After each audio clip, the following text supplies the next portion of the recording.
ஆண்டவருடைய நாம மகிமைப்படுவதாக. அன்பானவர்களே, இன்றைய வார்த்தைக்கு உங்கள் அன்புடன் வரவேற்கிறேன். இன்றைய தியானத்துக்காக எண்ணாகமம் 6வது அதிகாரம் 26வது வசனத்தை வாசிக்க கேட்போம். கர்த்தர் தம்முடைய முகத்தை உன்மேல் பிரசன்னமாக்கி உனக்கு சமாதானம் கட்டளையிடக்கடவர் என்பதே.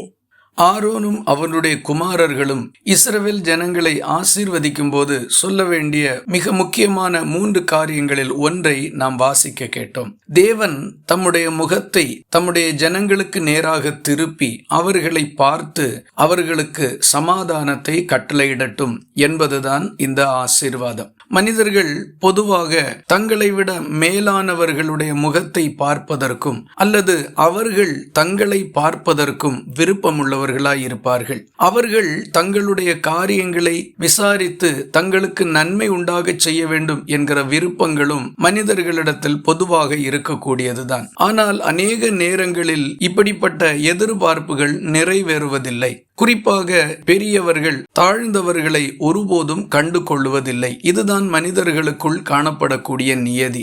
தேவன் ஒருபோதும் அப்படி செய்கிறவர் அல்ல. யாருக்கும் அவர் முகதாட்சண்யம் பண்ணுகிறவரும் அல்ல.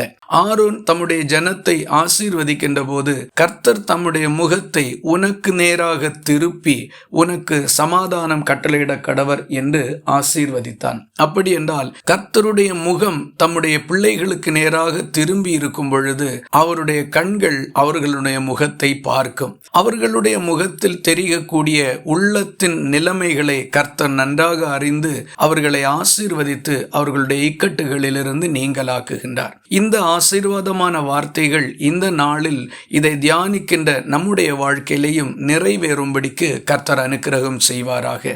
கர்த்தர் தம்முடைய முகத்தை உங்கள் மேல் பிரசன்னமாக்கி உங்களுக்கு சமாதானம் கட்டளையிட கடவர். இந்த வார்த்தைகள் இந்த நாள் முழுவதும் உங்களுக்கு ஒரு ஆசீர்வாதமாய் இருப்பதாக. ஜெபிக்கலாமா?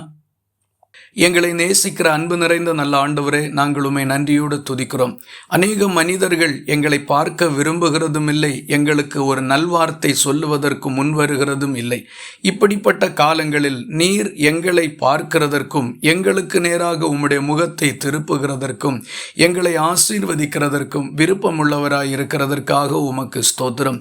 இந்த வேத வசனத்தின் ஆசீர்வாதங்கள் எங்கள் ஒவ்வொருவருடைய வாழ்க்கையிலே வந்து பலிக்கட்டும் என்று ஒப்பு கொடுத்து ஜெபிக்கின்றோம். ஜெபத்தை கேட்டதற்காக ஸ்தோத்திரம். இயேசு கிறிஸ்து மூலம் வேண்டிக் கொள்கிறோம் எங்கள் அன்புள்ள நல்ல பிதாவே. ஆமேன். கர்த்தர் தாமே உங்களை ஆசீர்வதிப்பாராக.